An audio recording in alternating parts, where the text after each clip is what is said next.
नमस्कार, मी अभिनेत्री जान्हवी किल्लेकर. आज अशी अचानक व्हिडिओ बनवण्याच्या मागचं कारण असं आहे की तुम्हा सगळ्यांना माहीतच असेल की माझं पेणमध्ये एक घर आहे. छोटंसं मिनी बंगलो रिसेंटलीच आम्ही बांधलेलं आहे आणि ते आमचं वीकेंड होम आहे. म्हणजे आम्ही फक्त सॅटर्डे संडेला त्या घरी जातो, माझे मम्मी पप्पा वगैरे. सो झालं असं की नुकताच माझ्या त्या पेणच्या घरात चोरी झाली आणि चोरांनी बऱ्याचशा मौल्यवान वस्तू, म्हणजे जसं की आमच्या घरातले सगळे स्पीकर्स जे होते, प्लस माझ्या भावाची गिटार होती, माझ्या भावाचे वॉचचे कलेक्शन्स होते खूप सारे, ते चोरीला गेलेत आणि मम्मीच्या बऱ्याच साड्या चोरीला गेल्यात.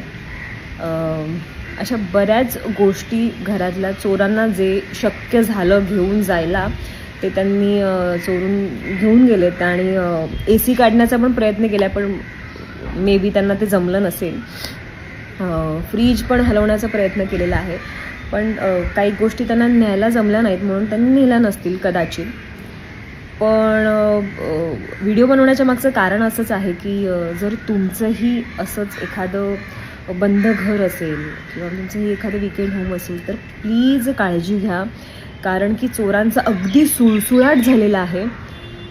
म्हणजे ते अगदीच मला असं वाटतं की ते नजर ठेवून असतात की ह्या घरी कोण किती वाजता येतं, कधी असतात, आणि मग व्यवस्थित वेळ साधून ते लोक चोरी करून जातात.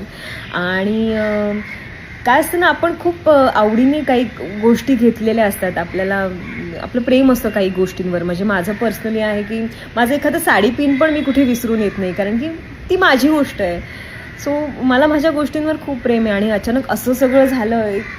बऱ्याच गोष्टी आम्ही सिलेक्टिव्ह घेतलेल्या होत्या आवडीने आणि त्या सगळे चोर घेऊन गेले. एनिवेज पेणचे पोलीस त्या सगळ्या गोष्टींचा तपास घेत आहेत, पण चोर हाती लागतील असं काही वाटत नाही, कारण की ऑब्व्हियसली आम्ही विकेंडला जातो, त्याच्यामुळे एक्झॅक्टली कुठल्या दिवशी चोरी झाली हे आम्हालाही माहीत नाही आहे. लास्ट सॅटर्डे संडे जेव्हा मम्मी पप्पा गेले तेव्हा अचानक सगळं असं बघितल्यावर एक वाईट गोष्ट पण अशी घडली की माझ्या मम्मीने कदाचित त्या सगळ्या गोष्टींचं टेन्शन घेतलं आणि तिला एक पॅरालाइज्ड अटॅक आला. सो आत्ता पण ती हॉस्पिटलाइज्ड आहे. काय ना, ते खूप हळव्या मनाचे असतात आपले आईबाबा, आणि त्याच्यामुळे त्यांना, आणि आमच्या आयुष्यात पहिल्यांदा अशी गोष्ट घडली, त्याच्यामुळे मम्मीने खूप मनावर घेतली ती गोष्ट. आता ती हॉस्पिटलाइज आहे, आत्ता ती ओके आहे, पण तिला अचानक ते सगळं मे बी तिने टेन्शन घेतलं आणि तिला ते सहन नाही झालं, त्याच्यामुळेही झालं असेल या सगळ्या गोष्टी.